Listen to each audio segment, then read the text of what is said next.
AKBP Didik belum ditahan meski jadi tersangka peredaran narkoba. Kadif Humas Polri, Irjen Joni Edison Isir ungkap alasan mantan Kapolres Bima Kota AKBP Didik Putra Kuncoro belum ditahan meski telah ditetapkan sebagai tersangka dalam kasus peredaran narkoba.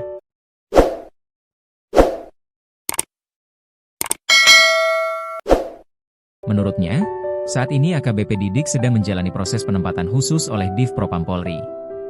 Saat ini terhadap AKBP DPK, Didik Putra Kuncoro belum dilakukan penahanan oleh Direktorat 4 Bareskrim Polri, karena yang bersangkutan masih menjalani proses penempatan khusus oleh Div Propam Polri terkait dengan proses kode etik yang sedang dalam proses lebih lanjut, kata Kadif Humas Polri, Irjen Joni Edison Isir, dikutip dari Tribun Lombok. Saat dilakukan penangkapan terhadap AKBP Didik, ditemukan barang bukti narkotika yang disembunyikan di dalam koper dan dititipkan kepada seorang poluan inisial Aibda D. Dalam koper tersebut ditemukan barang bukti narkotika berupa 7 klip plastik sabu dengan total 16,3 gram, 50 butir ekstasi, 19 butir alprazolam, 2 butir Happy Vive, serta 5 gram ketamin. AKBP Didik dijerat dengan pasal 609 ayat 2, huruf A Undang-Undang Nomor 1 Tahun 2023 tentang Kitab Undang-Undang Hukum Pidana Yungto Undang-Undang Nomor 1 Tahun 2026 tentang Penyesuaian Pidana, serta pasal 62 Undang-Undang Nomor 5 Tahun 1997 tentang Psikotropika. Adapun ancaman pidana penjara seumur hidup atau pidana penjara paling lama 20 tahun, dan atau pidana denda paling banyak kategori 6 senilai maksimal 2 miliar rupiah, serta pidana penjara paling lama 5 tahun dan atau pidana denda paling banyak kategori 4 sebesar 200 juta rupiah, kata Joni. Jaringan sesama polisi. Penangkapan 2 asisten rumah tangga, ART, dari anggota Polres Bima Kota Bribka Karol alias Insinyur membuka tabir keterlibatan petinggi Polres Bima Kota. Bribka Karol dan istrinya bernama Nita ditangkap dengan barang bukti di rumah pribadi mereka sabu seberat 30,415 gram. Keduanya sudah ditetapkan sebagai tersangka dalam kasus tersebut. Direktorat Reserse Narkoba Polda NTB kemudian melakukan interogasi terhadap Bribka Karol dan menyebut adanya keterlibatan Kasat Res Narkoba Polres Bima Kota AKP Malaungi. Bidang Propam Polda NTB kemudian untuk memeriksa Malaungi sekaligus tes urin. Hasilnya, Malaungi dinyatakan positif mengkonsumsi metamfetamin dan amfetamin, zat yang terkandung dalam sabu. Dilanjutkan dengan melakukan pemeriksaan terhadap ruang kerja dan rumah dinas AKP ML, Malaungi.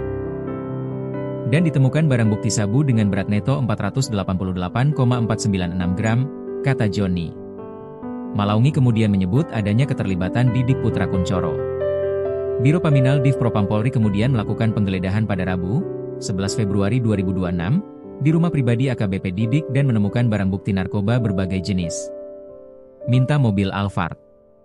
Kuasa hukum Malaungi, Dr. Asmuni sebelumnya mengatakan dalam pemeriksaan yang dilakukan di Polda Nusa Tenggara Barat, NTB. Ada beberapa nama yang disebut perwira polisi itu yang seharusnya ikut bertanggung jawab, salah satunya AKBP Didik.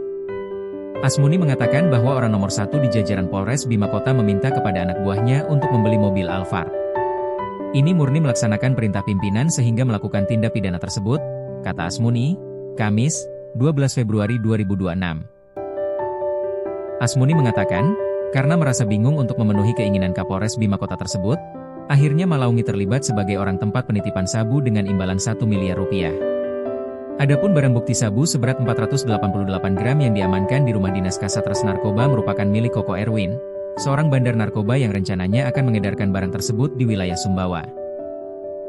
Barang haram yang ditemukan di rumah dinas tersebut merupakan milik Koko Erwin yang tidak diketahui rimbanya, kata Asmuni.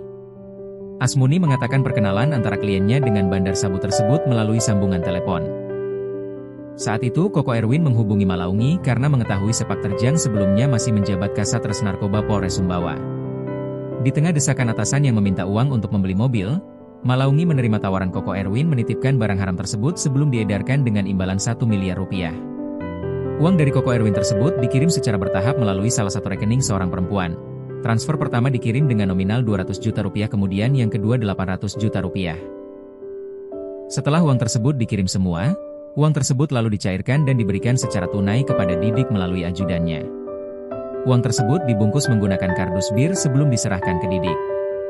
Semua bukti perintahnya ada di dalam chat sudah masuk dalam berita acara pemeriksaan, kata Asmuni. Setelah uang diterima, narkoba diambil Malaungi di salah satu hotel di Bima tempat sang bandar menginap. Rencananya narkoba akan diambil kembali pemiliknya setelah kondisi dirasa aman.